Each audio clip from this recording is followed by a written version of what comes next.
theory of evolution was advanced by Charles Darwin in the middle of the 19th century. That period greatly differed from today in terms of its extremely poor level of science and technology.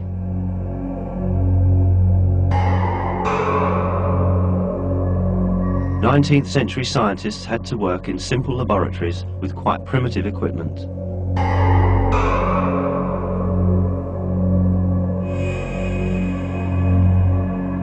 With the devices then available, it was impossible for them to view even bacteria.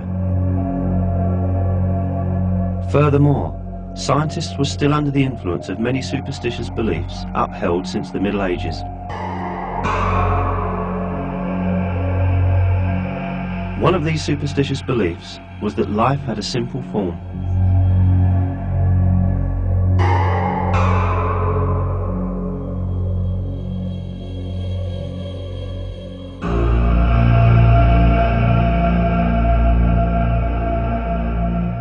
Going as far back as Aristotle, this belief maintained that life could self-originate by the coincidental assembly of inanimate matter in a moist malleus.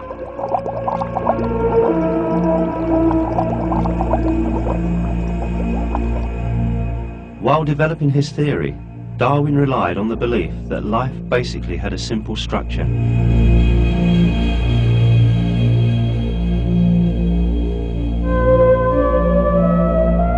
Other biologists who adopted and defended Darwin's theory thought the same way. For instance, the greatest advocate of Darwinism in Germany, Ernst Haeckel, supposed that the living cell, which could only be viewed as a dark spot under the microscopes of that time, had a very simple structure. In one of his articles, he referred to the cell as a simple little lump of albuminous combination of carbon. The theory of evolution was based on assumptions such as these. The pioneers of evolutionary theory, like Haeckel, Darwin and Huxley, thought that life had a very simple form, and that this simple form could originate by itself as a result of chance. However, they were mistaken.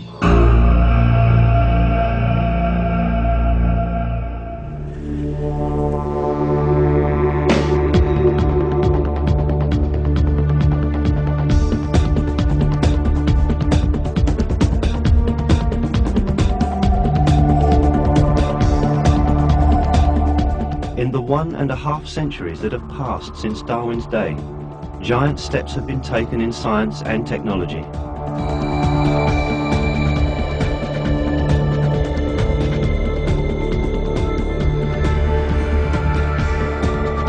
Scientists discovered the structure of the cell, to which Haeckel referred as a simple little lump of albuminous combination of carbon. They saw with surprise that it is not simple at all, as earlier supposed.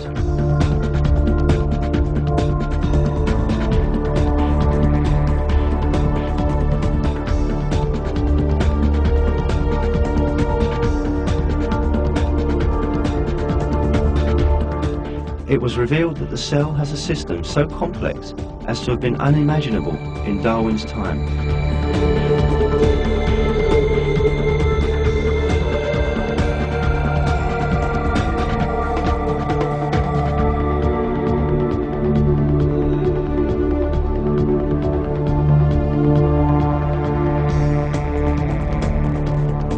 The fact is that a huge number of highly complex systems in nature cannot be plausibly accounted for. A renowned molecular biologist, Michael Denton, makes the following analogy to describe what kind of a structure the cell has. Does not exist in the biological literature.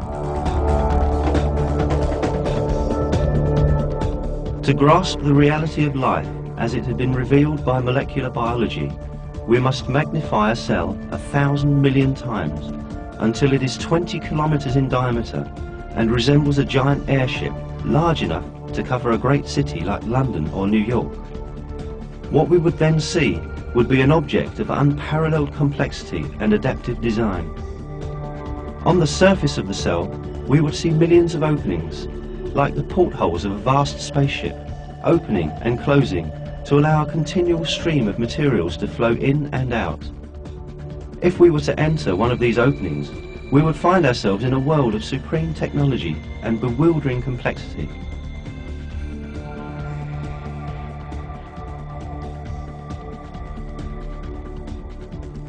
Now let us vitalize Professor Denton's spaceship analogy and see the complexity in the cell closer.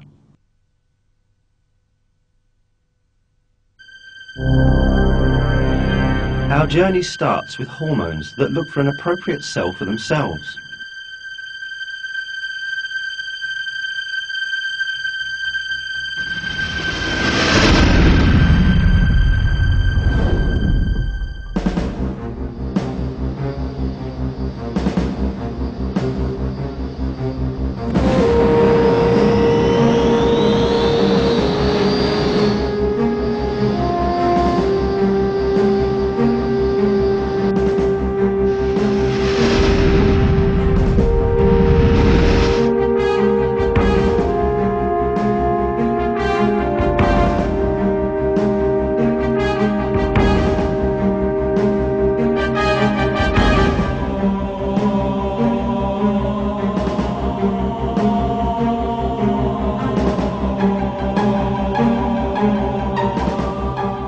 When hormones approach the cell, they first look for a door that will let them in.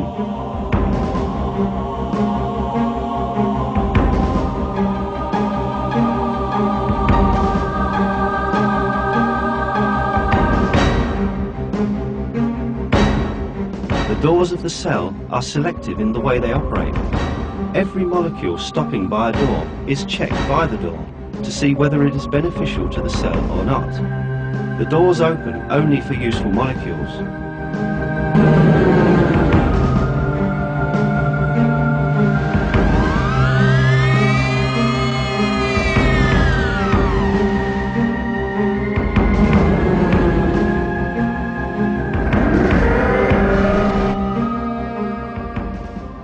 If a harmful material, such as a virus, tries to enter a cell's door, the situation changes.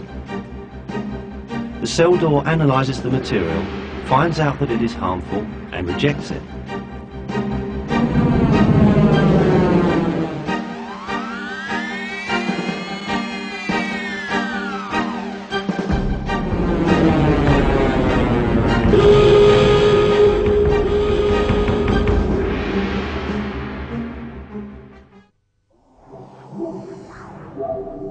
When we enter the cell, we discover, as Professor Denton describes, a stunning technology and complexity.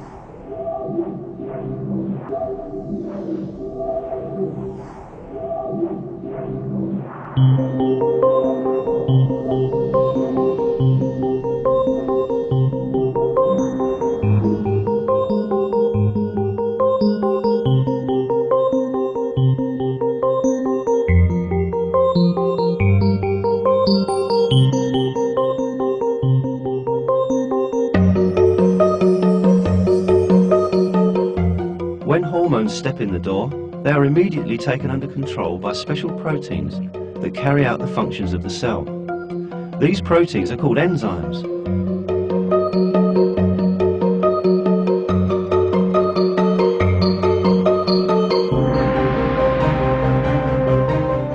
If required, enzymes immediately put the newly arrived hormones to use. If there is no need for these hormones at that moment, they are placed in the storage compartment of the cell, which is called the Golgi apparatus.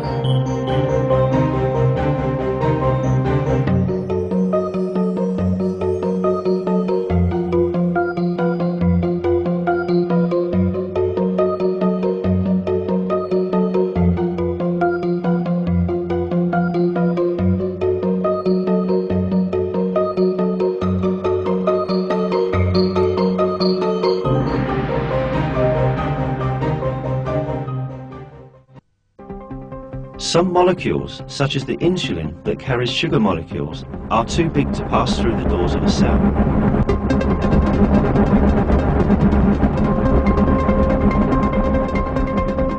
The cell has a specially designed system for such big but useful molecules. The cell extends a special appendage outside its membrane to admit the insulin. The insulin outside is pulled in by this appendage. Of course, there's no need to say that a strict security check is not forgotten.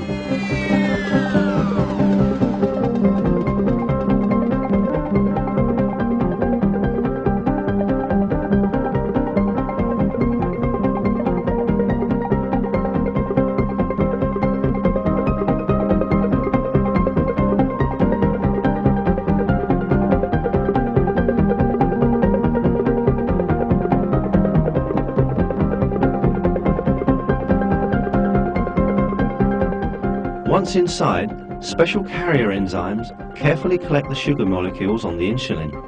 Enzymes convey the sugar molecules they receive from insulin to the mitochondria, which makes up the cell's power-generating plant.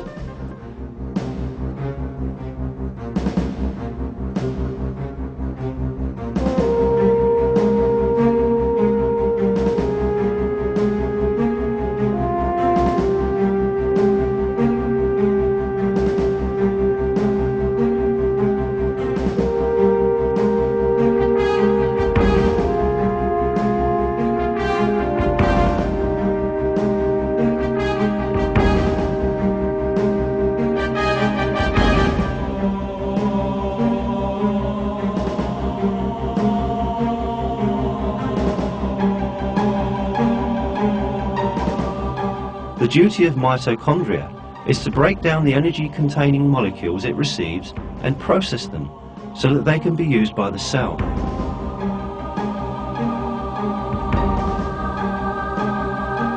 Produced as a result of very complicated reactions in the mitochondria, the ATP energy packs are transferred to the related compartments of the cell through, again, a perfect mechanism.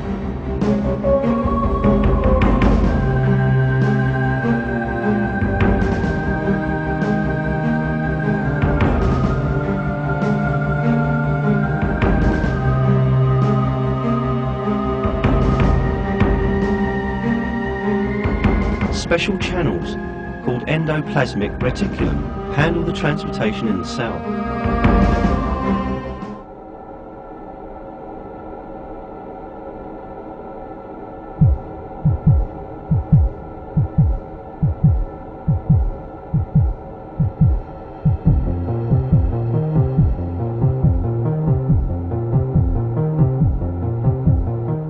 The nucleus, which resembles a gigantic information processing center, is the brain of the complex system of the cell.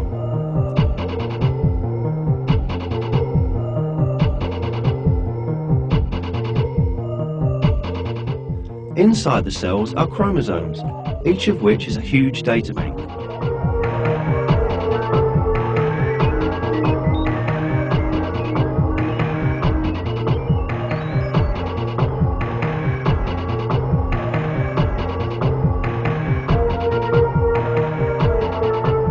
Chromosomes consist of intertwined DNA chains.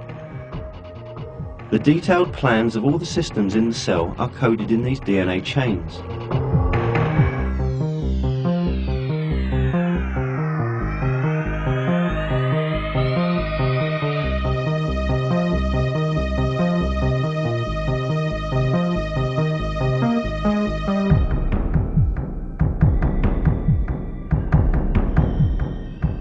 A DNA chain is like a spiral helix composed of the sequential arrangements of 4 different molecules. These 4 different molecules are actually an alphabet of 4 letters.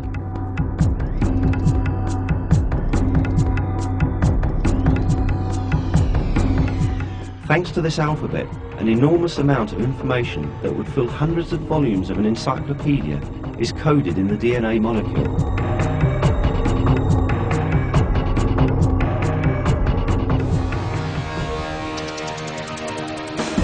This coding system includes the detailed production plans of the thousands of different enzymes and proteins used in the cell. The projects of all organic molecules that will be structured in the cell are written in the DNA down to their smallest details.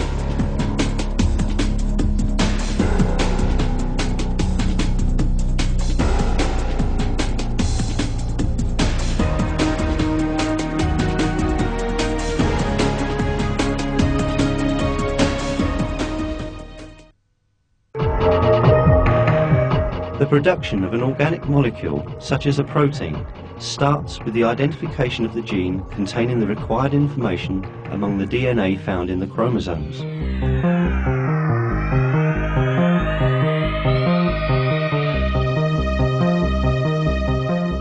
An enzyme exclusively in charge of this task opens the DNA like a zipper. Then, another group of enzymes come and divide the DNA strands into two.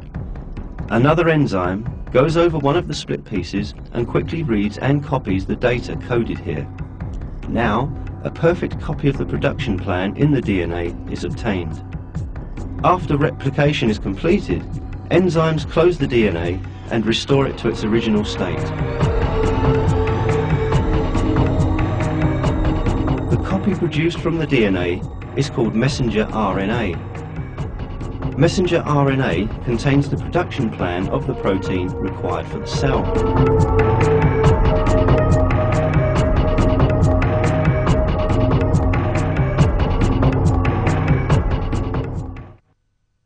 Protein production itself takes place in another part of the cell. This structure, which we can also call the factory of the cell, is the ribosome. There is a perfect system of production in the ribosome. Messenger RNA slips in from one end of the ribosome and slowly proceeds. In the meantime, conveyors called the transfer RNA molecules carry the amino acids, which are the components required for the protein to be produced, to the ribosome in a complete state and in the right sequence.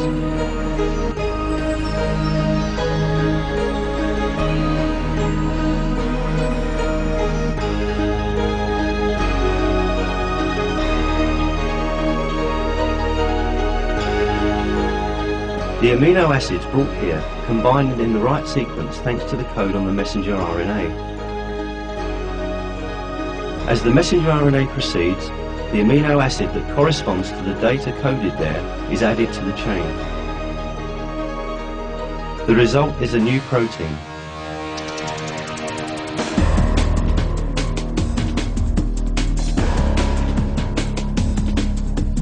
The slightest mistake in the amino acid sequence would cause the protein that is produced to be useless.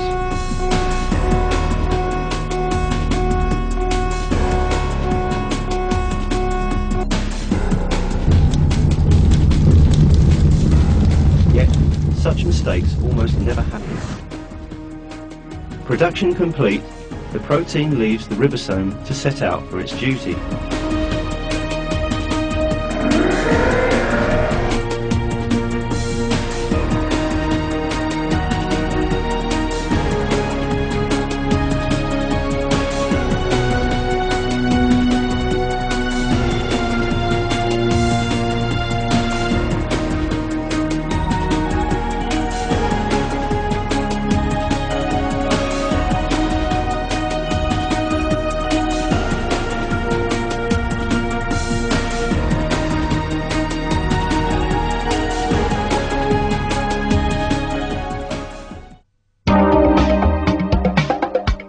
All these extraordinary processes take place, not somewhere far away, but right on your own body. The events we have simplified here are actually far more complicated, and they are continuously repeated in each and every one of the 100 trillion cells in your body.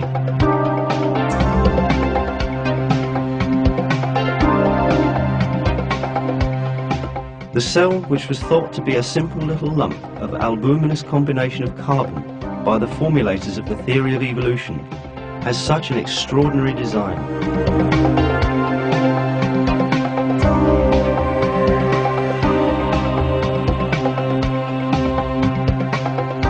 This magnificent system certainly could not have emerged by chance, as the theory of evolution claims. When all these details of cell biology were revealed and understood, the theory of evolution suffered a great blow.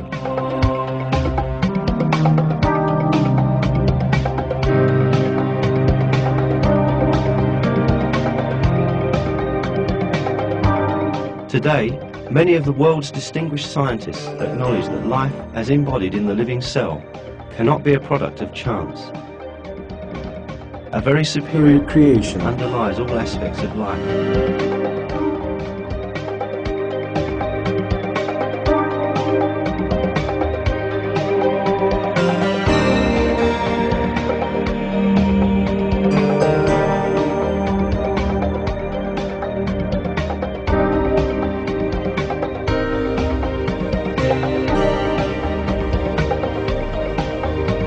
One of these scientists is Michael Behe, an acclaimed American professor of biochemistry. He refers to the fact of design in the cell as revealed by modern science as follows. I think the conclusion of design is a scientific one, an empirical one, based completely on the observable system the universe and life were intended, that they are the product of intelligent activity. And I'd just like to point out that this idea comes from the progress of science. It is not from what we do not know, but is rather from what we have learned over the past 50 years.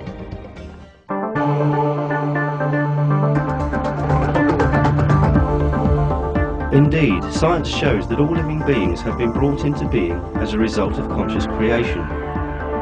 Failing to explain the complex systems in a single living cell, the theory of evolution also fails to explain the designs in the bodies of living things. For instance, the aerodynamic in a bird wing, the amazing hunting methods of a spider, an insect made to resemble a leaf so that it can camouflage itself, the eye design on a butterfly's wings, or the feeling of compassion in animals. Life, with all its details perfectly designed, is obviously the result of superior creation.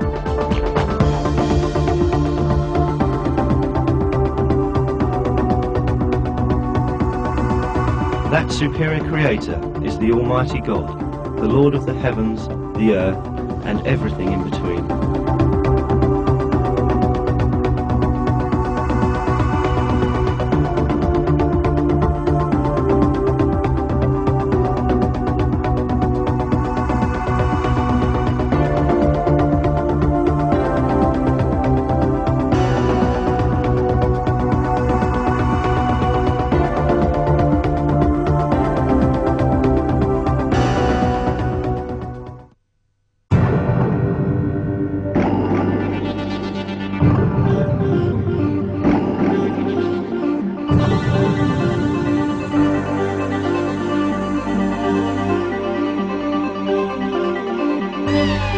When you look around you, out in open air and in a broad field, you can readily see all objects farthest and closest to you in all their colours, shapes and size. This view, which you have obtained without making any effort, is produced as a result of numerous complex reactions and interactions in your body. Now, let us look at these complicated operations closer.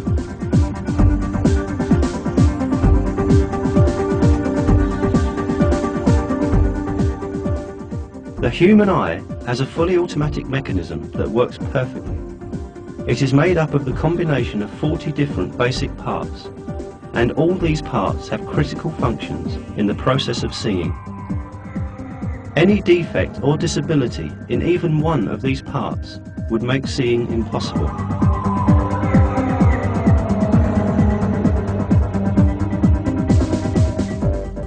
The transparent layer in the front part of the eye is cornea. Right behind lies the iris. Giving the eye its colour, the iris adjusts its size automatically according to the sharpness of light, thanks to the muscles attached to it. For example, if we are in a dark place, the iris widens to take in as much light as possible. When light increases, it shrinks to decrease the amount of light coming into the eye.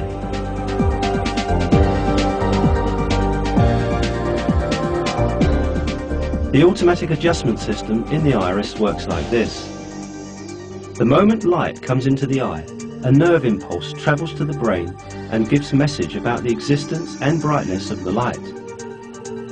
The brain immediately sends back a signal and orders how much the muscles around the iris will contract. Another eye mechanism working parallel to this structure is the lens. The duty of the lens is to focus the light coming to the eye onto the retina layer at the back of the eye. Thanks to the movement of the muscles around the lens, light rays coming to the eye from different angles and distances can always be focused on the retina.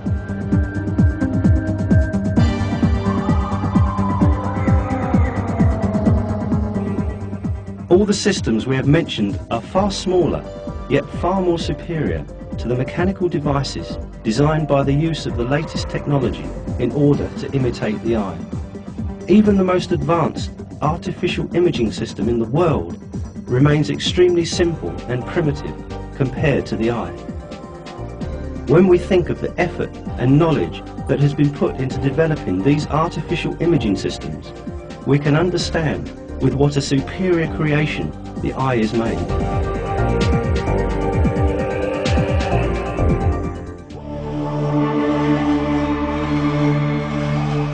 If we examine a single cell in the eye at the microscopic level, the superiority of this creation will be further revealed.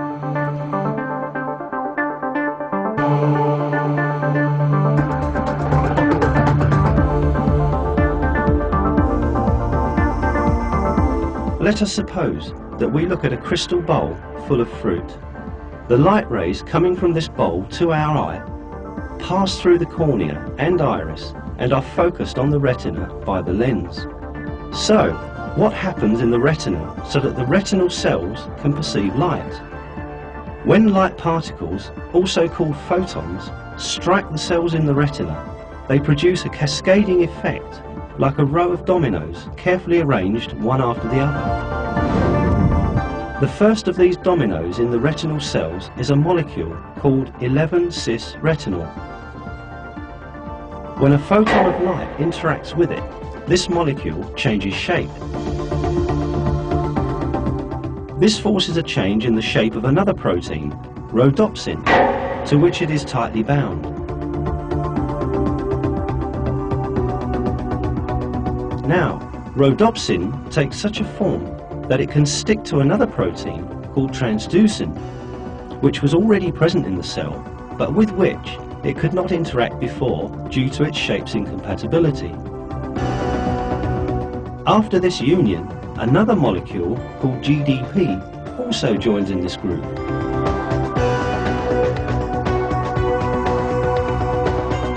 Now, two proteins, rhodopsin and transducin, and a chemical molecule called GDP have bound together. However, the process has just begun. The compound called GDP now has the proper form to bind to another protein called phosphodiesterase, which always exists in the cell. After this bonding, the shape of the molecule that is produced would trigger a mechanism that will start a series of chemical reactions in the cell. This mechanism changes the ion concentration in the cell and produces electrical energy.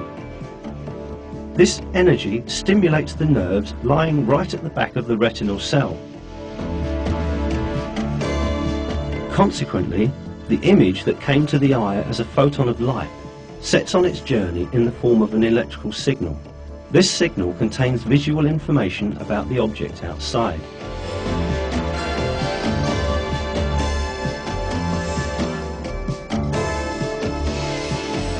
In order for seeing to take place, the electrical signals produced in the retinal cell have to be transmitted to the center of vision in the brain. Nerve cells, however, are not directly connected to one another. There is a tiny gap between their junction points. How then does the electrical stimulus continue on its way? At this point, another set of complex operations takes place. The electrical energy is transformed into chemical energy without any loss of the information being carried, and in this way the information is transmitted from one nerve to the next. The chemical carriers located at the junction points of nerve cells successfully convey the information contained in the stimulus coming from the eye from one nerve to another. When transferred to the next nerve, the stimulus is again converted into electrical signal and continues its way until it reaches another junction point. Making its way to the center of vision in the brain in this way, the signal is compared to the information in the center of memory and the image is interpreted. Finally, we see the bowl full of fruit, which we viewed before, by virtue of this perfect system made up of hundreds of small details. And all these amazing operations take place in a fraction of a second.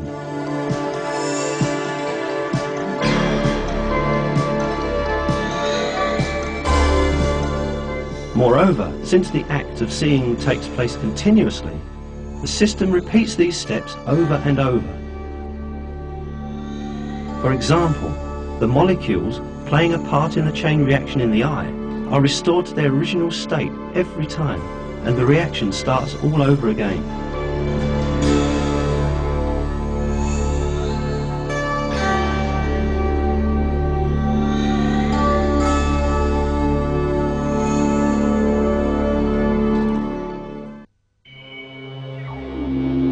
Of course, at the same time, many other equally complex operations are taking place in other parts of the body.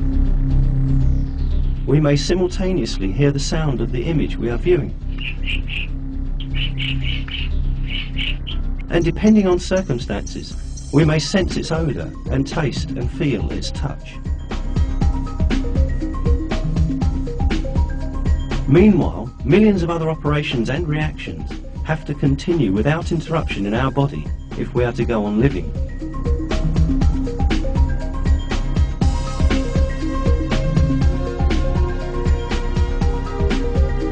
The primitive science of Darwin's day knew about none of this. Despite that, however, even Darwin realized the extraordinary design in the eye and confessed his despair in a letter he wrote to Asa Gray on April 3rd, 1860, in which he said, "The very thought of the eye makes me cold all over." The biochemical properties of the eye that have been discovered by modern science dealt a greater blow to Darwinism than Darwin could ever have imagined. The complete process of seeing that we have summarized in barest outline here is even more complex in its details. However, even this summary is enough to show what a glorious system has been created in our body. The reactions taking place in the eye are so complex and so finely tuned that it is quite unreasonable to think that these are a product of chance occurrences, as the theory of evolution claims. Michael Behe, a recognized professor of biochemistry, makes this comment on the chemistry of the eye and the theory of evolution in his book, Darwin's Black Box. It is longer enough for an evolutionary explanation of that power to consider only the anatomical structures of whole eyes, as Darwin did in the 19th century. Each of the anatomical steps and structures that Darwin thought were so simple actually involved staggeringly complicated biochemical processes that cannot be papered over with rhetoric.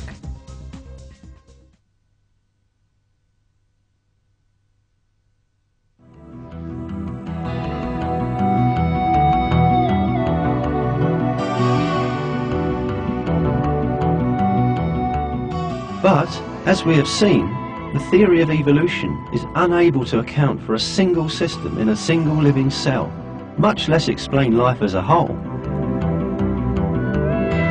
Having utterly demolished the hypothesis that life is simple, science demonstrated to humanity a very important fact. Life is not the product of unplanned happenings. It is the result of a perfect creation. The perfect creation of a superior creator who brought life into being, who is God, the Lord of all the worlds.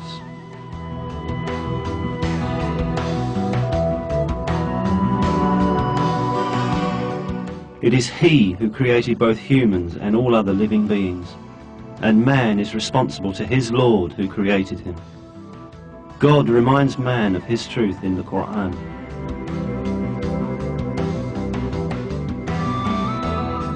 It is He who has created hearing, sight and hearts for you.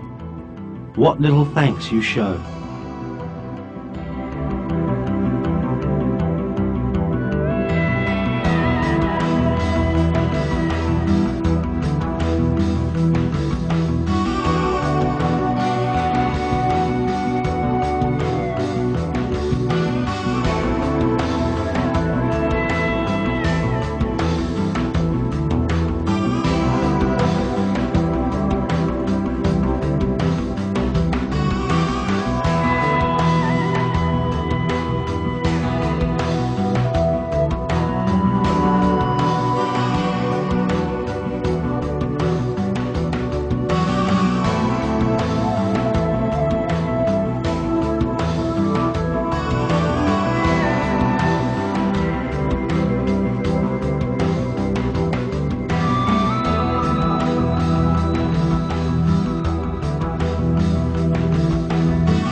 They said, "Glory be to you.